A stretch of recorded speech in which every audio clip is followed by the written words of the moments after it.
If someone takes the law into their own hands, it means they have made a decision to punish someone or do something to put a situation right, instead of waiting for the police or the legal system to take action. Now, if a police officer that is supposed to protect lives errs, what do you think happens?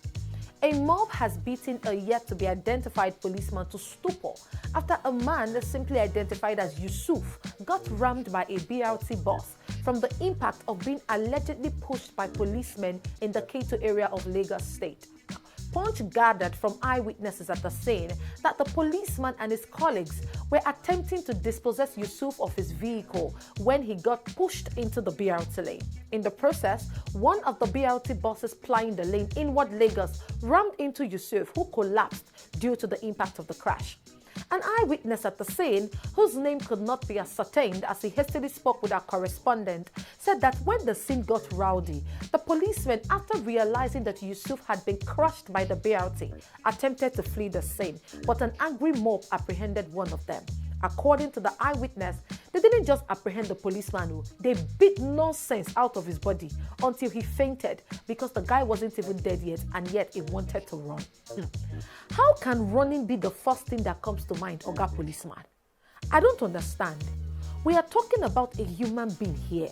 Please, please, please, you can do better. I will say it again and again. Nigerians' lives matter. We are not chickens. This could have been anybody. Thank goodness he didn't even die. But does it make his injuries less painful? I beg, if somebody else, there is always a better way to handle it. Please.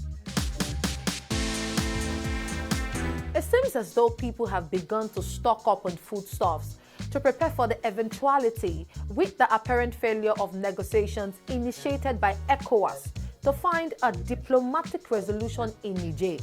Now, recall that following the recent coup d'etat in Niger Republic, deposing President Mohamed Bazoum, ECOWAS gave the military junta 7 days to restore the ousted leader. Now, ECOWAS has imposed sanctions on Niger, including halting all financial transactions, the freezing of assets of the Republic of Niger in ECOWAS Central Bank, closure of land and air borders between ECOWAS countries and Niger, the establishment of a no-fly zone on all commercial flights to and from Niger, etc.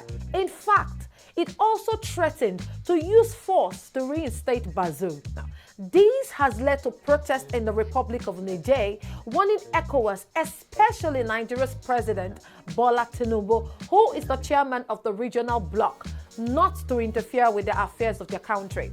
Due to this, there are reports that the Niger Republic Railway project may be at risk following the closure of the respective gateways to the two neighboring countries. Now, it might interest you to know that the second highest ranking U.S. diplomat met Niger's military leaders on the 7th of August 2023 to ask for a reversal of the coup, but made no headways a day after an ultimatum from the West African bloc ECOWAS was ignored. Now, my question is this: how will a military intervention in Niger affect all of Nigeria?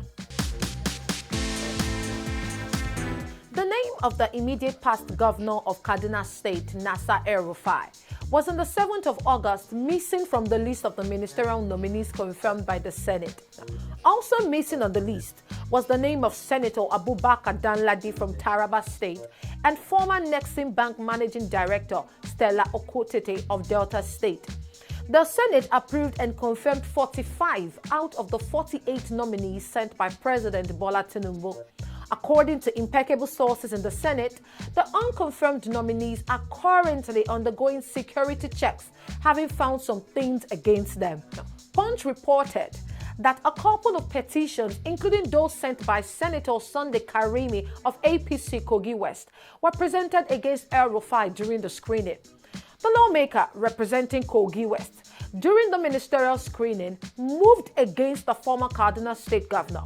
Karimi, after el-Rufai's presentation, stood up and told the chamber that he had a petition written against the former governor over the issue of insecurity in southern Kaduna. Now he said, and I quote, "Your performance in any office you find yourself in the country has been outstanding. In the Bureau of Public Enterprises, your record is there. In the FCT as a minister, your record is there. And as a two-time governor of Kaduna State, you did well. Raising a brown envelope, Karimi further stated, but I have a very strong petition against you that borders on security, unity, and cohesiveness of the Nigerian nation. And I think that the petition has to be considered in this screening exercise. Karimi then proceeded to lay the petition before Jibrin Barau, the Deputy Senate President, who was also presiding over the screening exercise at the time. But in his intervention, the Senate President, Godswill Akpabio, said, "This is not the place to consider petitions. We will sit with the petitions later and refer them to relevant authorities." Ladies and gentlemen, I just want to let you all know that the Senate has proceeded for their annual recess till September.